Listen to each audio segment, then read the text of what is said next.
নমস্কার, আমি বাস্তু কনসালটেন্ট দীপেন মণ্ডল।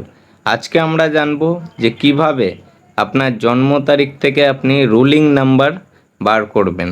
রুলিং নাম্বার এমনই একটা নাম্বার যেটাতে পুরো আপনার সারা জীবনের আপ ডাউন নির্ভর করে, এবং যেই নাম্বারটা আসছে সেই নাম্বারের গ্রহ আপনার সারা জীবনকে কিন্তু শাসন করে চলে। তাহলে আজকে আমরা জানবো যে রুলিং নাম্বার আপনার জন্ম তারিখ থেকে কিভাবে বার করব। তো সবার আগে জানি রুলিং নাম্বার সংখ্যা 2 থেকে 11 এবং 22 এবং 33 কে রুলিং নাম্বার ধরা হয়। তাহলে সংখ্যা 1কে কিন্তু আমরা রুলিং নাম্বার ধরি না। তাহলে ধরুন আপনার জন্ম তারিখ 15/2/2019, তাহলে আমরা তো জেনেছিলাম ভাগ্য সংখ্যা বার করে কিভাবে, ঠিক তেমনইভাবে আপনার রুলিং নাম্বার বার করতে হবে। তাহলে পুরো জন্ম তারিখকে যোগ করতে হবে, সংখ্যা 1 যুক্ত 5 যুক্ত 2 যুক্ত 1 যুক্ত 9, তাহলে টোটালে আসছে 20। মানে আপনার কিন্তু রুলিং নাম্বার 2 আসছে। আর এই শুধুমাত্র 20 এলেই আপনার রুলিং নাম্বার 2 হবে।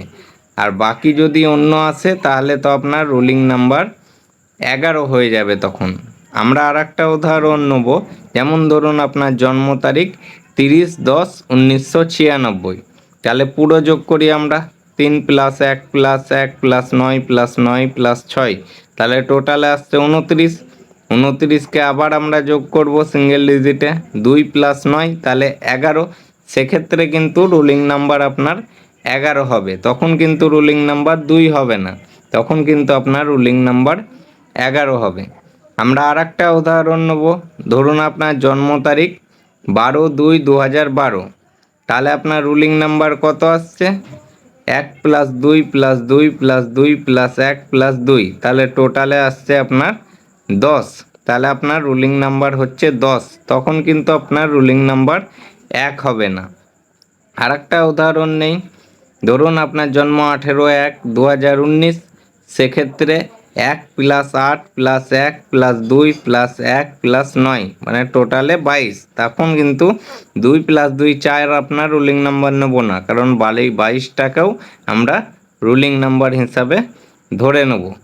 তাহলে আজকে তো আমরা জানলাম যে রুলিং নাম্বার আমাদের জন্ম তারিখ থেকে আমরা কিভাবে বার করব।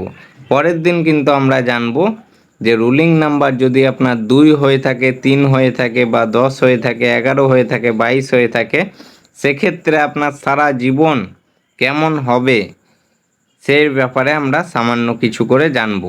আর এইভাবেই ধীরে ধীরে কিন্তু আমরা পুরো নিউমোলজি ক্লাস কমপ্লিট করব, এবং আমাদের জীবনের ব্যাপারে অনেক কিছু রহস্য কিন্তু আমরা জানবো। এখন তো ক্লাস শুরু, আগে আগে কিন্তু আমরা গভীরে ঢুকবো। ধন্যবাদ, ভালো থাকবেন।